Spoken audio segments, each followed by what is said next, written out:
रात की गहराइयों में एक अकेला हीरो न्यूयॉर्क की गलियों में चुपचाप घूम रहा था। वह वही पीटर पार्कर था, लेकिन अब दुनिया उसे भूल चुकी है। पहले जहां दोस्त, प्यार और पहचान थी, अब वहां बस सन्नाटा और एक अब बस वह अनंत शांति थी।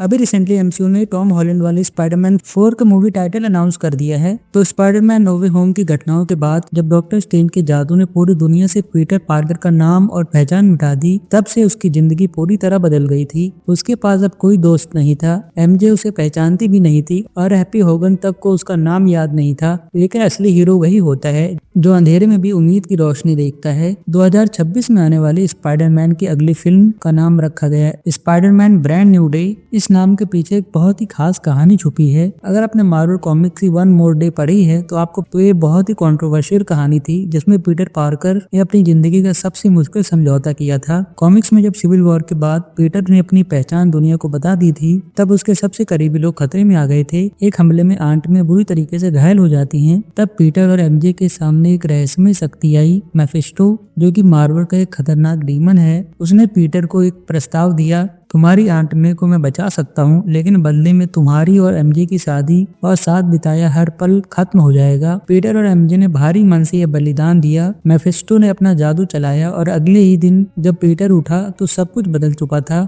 उसकी शादी कभी हुई ही नहीं थी, एमजे उसकी जिंदगी से गायब हो गई थी और उसकी पहचान एक बार फिर दुनिया से छुप गई थी। इस नए बदलाव को ही ब्रांड न्यू डे कहा जाता है। अब एमसीयू में यही कहानी हमें अलग तरह से दिखाई जाएगी। नो वे होम के बाद पीटर की जिंदगी शून्य से शुरू हो रही है। अब वो अकेला है और एक बार फिर वो खुद को साबित करने की कगार पर खड़ा है। टॉम हॉलैंड ने खुद कहा, यह कहानी एक नई शुरुआत होगी, एक ऐसा सफर जहाँ पीटर को खुद को फिर से खोजने का मौका मिलेगा। लेकिन ये बदलाव सिर्फ पीटर के लिए नहीं बल्कि पूरे एमसीयू के लिए भी एक नई दिशा देगा। यह फिल्म एवेंजर्स डूम्सडे और सीक्रेट वॉर्स के बीच रिलीज होगी, जिससे साफ है कि मल्टीवर्स की उथल पुथल इस फिल्म में भी दिखेगी। कई रूमर्स ये भी कह रहे हैं कि एमसीयू में मेफिस्टो की एंट्री होने वाली है। अगर ऐसा होता है तो क्या पीटर को फिर से किसी सौदे का सामना करना पड़ेगा? क्या वो अपनी खोई हुई जिंदगी वापस पा सकेगा या फिर एक नया अध्याय शुरू करेगा? ब्रांड न्यू डे सिर्फ एक टाइटल नहीं, एक नई कहानी है। यह फिल्म केवल स्पाइडरमैन के लिए नई शुरुआत नहीं बल्कि ये एमसीयू में उसके किरदार अगले चरण को भी दर्शाएगी। क्या यह फिल्म पीटर को फिर से अपने दोस्तों के करीब लाएगी या वह अकेले ही नई जिंदगी जिएगा?